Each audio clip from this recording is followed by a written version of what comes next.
Ils sont jeunes, engagés, dynamiques. Ils ne sont pas candidats à la présidentielle et pourtant ils sont décidés à faire entendre leur voix.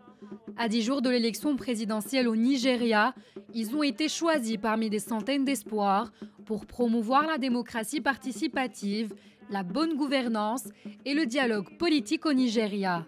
Dans l'histoire politique de ces 55 dernières années, les enjeux socio-économiques sont importants pour les 195 millions d'habitants.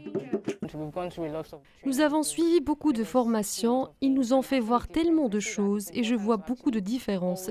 Je vois qu'il est important de toujours s'exprimer, quel que soit l'outil que vous avez. Pour moi, c'est la musique et j'ai l'impression qu'après avoir quitté cet endroit, la différence sera grande car les chansons que j'ai publiées seront plus socialement conscientes. Beaucoup de gens ont parlé de participation, de gouvernance, de choses différentes et il n'y a pas de meilleur moment que maintenant pour en parler. Vous savez, cela fait déjà 4 ans que nos dernières élections ont eu lieu.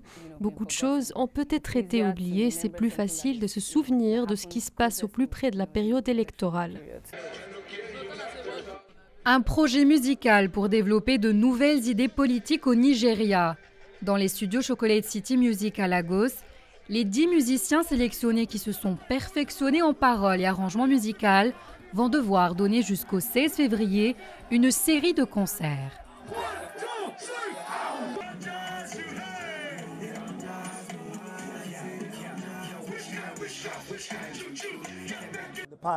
Dans le passé, j'avais soutenu 1 ou 2 candidats que je connaissais personnellement et que je jugeais aptes à occuper le poste de président. Mais pour le moment, je pense que le plus grand sujet de conversation est de savoir ce que les jeunes perçoivent en termes de compétences pour les candidats en lice.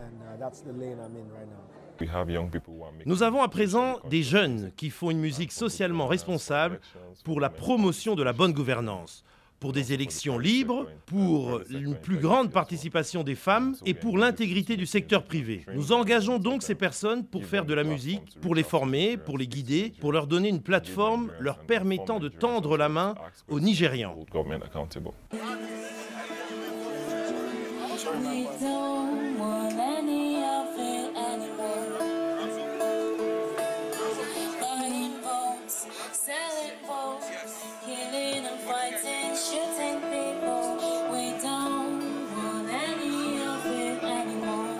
Atiku Abubakar sera le 16 février le principal adversaire du président sortant Muhammadu Buhari dans un pays où la majorité est âgée de moins de 35 ans.